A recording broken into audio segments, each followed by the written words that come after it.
Today, I invite you to discover another side of my musical tastes. This is my personal journey through classical music. Enjoy the ride.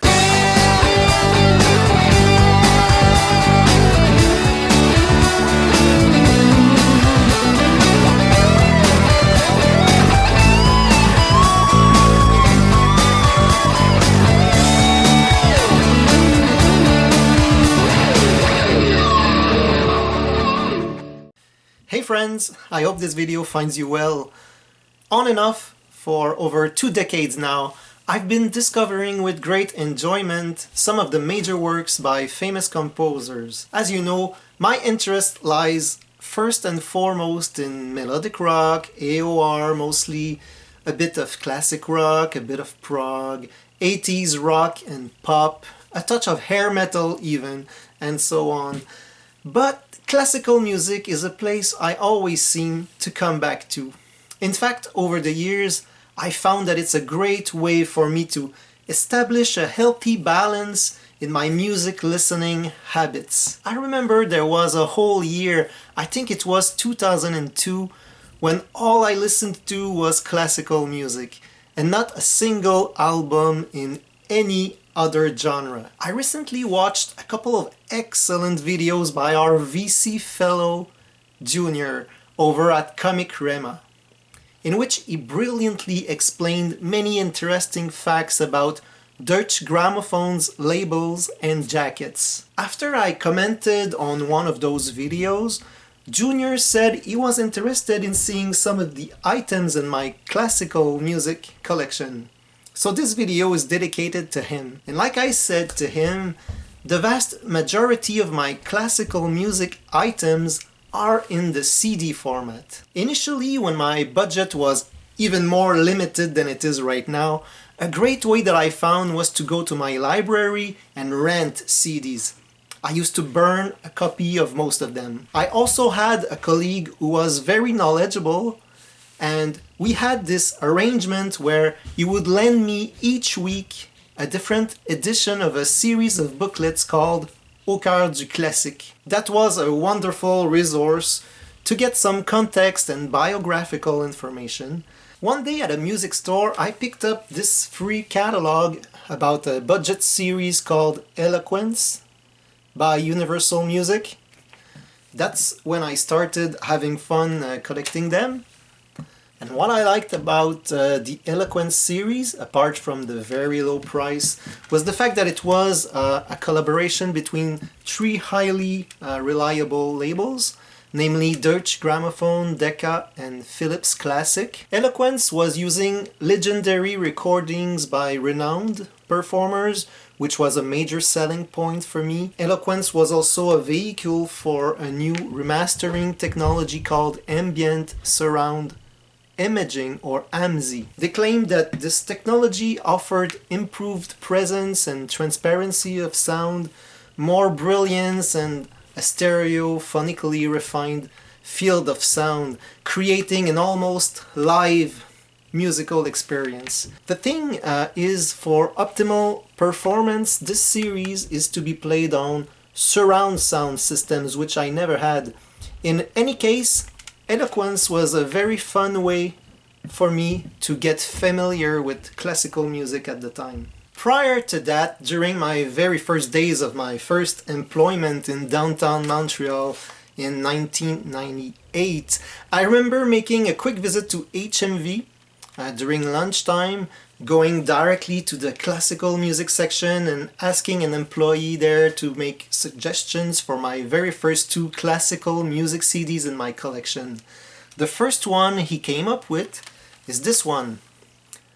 It features Mozart Symphonies number 40 and 41 as performed by the English Concert with Trevor Pinnock at the helm. I've always liked the aesthetic of the artwork and label on this one. Archive Production is a subsidiary of Deutsche Grammophon. They specialize in recordings of early and Baroque music. with a focus on authentic performances where they try to recreate the way the piece of music was meant to be played originally. This is reflected not only in the style but also in the instruments chosen. And the second CD I was presented with for my brand new collection was this one. Wiener Philharmoniker plays Beethoven Symphonies 5 and 7 with Carlos Kleiber as conductor. This particular series by Deutsche Grammophon is called The Originals. This series features only legendary recordings from the label's catalog that were originally released on LP. In this case, you get the content of two original LPs, originally released in 1975 and 1976 respectively. To this day, they are two of my favorite classical music CDs. I also own a few more CDs from the original series, and I find that they are really well done. For example, it's with this CD of Brahms' Fourth Symphony that I made the connection for the first time between the second track on Yes, Fragile and the original piece of music it was inspired by. My favorite composer has to be Ludwig van Beethoven. Usually Beethoven aficionados will own at least a few complete cycles of his symphonies. I will in the future, but for now I'm content with one of the most common and universally revered one, namely this one from 1963 with Herbert von Karajan. On vinyl I have the ninth with Bruno Walter conducting the New York Philharmonic. It's on the 6i Columbia Masterwork label. Correct me if I'm wrong, but I think I read somewhere that a 6i label was more desirable than any other Columbia labels. The complete cycle of Beethoven's piano concertos that I own is this one, on Philips, that I bought 20 years ago, with Brendel on piano and Rattle conducting. A very nice 3 CD set. And the only Beethoven's piano concerto that I have on vinyl is this one. It's the Great Fifth Piano Concerto with Wilhelm Kempff on piano. ECM is mostly known for its distinctive avant-garde jazz recordings. What is maybe a bit less known is the fact that they also delve into the classical music repertoire through what they call the ECM New series. Beethoven's piano sonatas are truly a must, and the complete set that I chose is on ECM New series, where Andras Schiff offers splendid performances. On the internet, you can find lectures by Schiff himself on each and every one of the 32 sonatas. So what I like to do is to listen to the corresponding lecture before I begin to actively listen to a particular sonata. Even though I don't fully grasp some of the musical notions brought forward by Schiff in his presentation, I find that's a useful way to get a better understanding of what I'm listening to and enhance the experience. So that box is truly a gem in my collection. Here are the piano sonatas that I currently have on vinyl.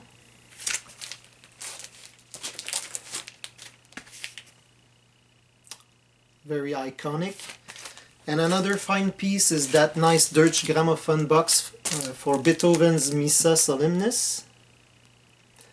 And here's a very interesting one. It's got two beautiful pieces for violin and piano. One by Beethoven and the other by George Enescu. It's an analog production reissue, so it goes without saying that the overall quality is exceptional. It's another beloved record in my collection. Analog Productions has another Beethoven's reissue that I'm aware of, and I would really like to acquire it someday. A 1958 recording of the Sixth Symphony, known as the Pastoral Symphony, played by the Columbia Symphony Orchestra. And a couple of years ago I also discovered the Diabelli variations, an intriguing work by my favorite composer. My Beethoven collection is nowhere near the size that I would like it to be, but I feel I still have a long way to go before knowing inside and out what I already have, so I'm taking my time. Now I would like to show you a couple of thick CD boxes by Reader's Digest that I was lucky enough to acquire with the help of my wife during the years when she was working for the company here in Montreal. I have 11 of them, and each one is dedicated to a composer. They each contain 3 discs, and for a few years after I got them, I wrongly assumed that they would not be up to standard. Well, it turns out that both the playing and the sound are consistently really good. They come complete with a luxurious booklet and all the necessary information. I also have 2 fantastic Reader's Digest books that each contain a CD. They are full of captivating immersive elements, like reproductions of historical documents and stuff like that. I have that one on Beethoven. And also I have this one dedicated to Mozart.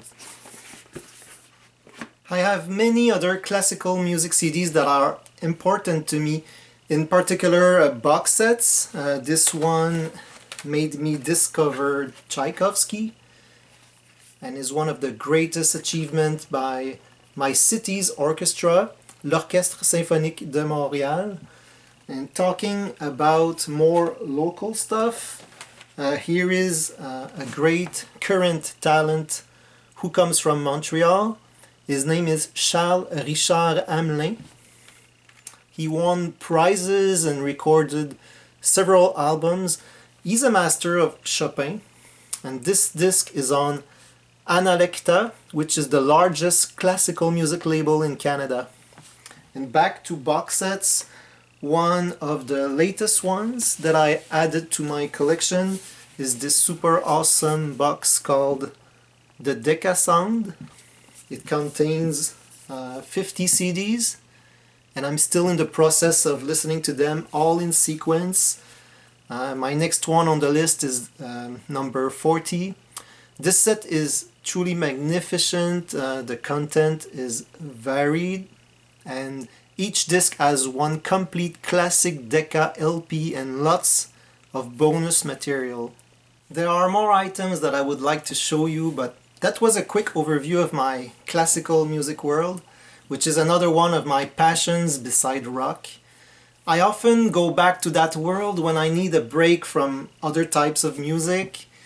In the future, as I feel right now, I think what I'll do is I will concentrate on collecting Beethoven, both on the vinyl and CD formats. However, when it comes to classical music on vinyl, I will try to be very selective. Like I said earlier, I would love to add more audiophile reissues, or if I find Deutsche Grammophon LPs, for example, I will make sure they are German pressings. I'm very pleased with the Decca Sound box, so I will have to see if I go further down the road of mega box sets when I feel ready for more explorations. In any case, I like to take my time because I want to make sure that I give each item the time that it deserves. If you have any recommendations, please put them in the comments below, as I am here to learn. Tell me what composer you prefer and how important classical music is in your life. Tell me about your collecting experience, your favorite labels, stuff like that. I hope I inspired at least one of you to go explore more of the vast universe of classical music. Please go check out Junior's videos at Comic Rhema. His knowledge and detailed analysis are impressive.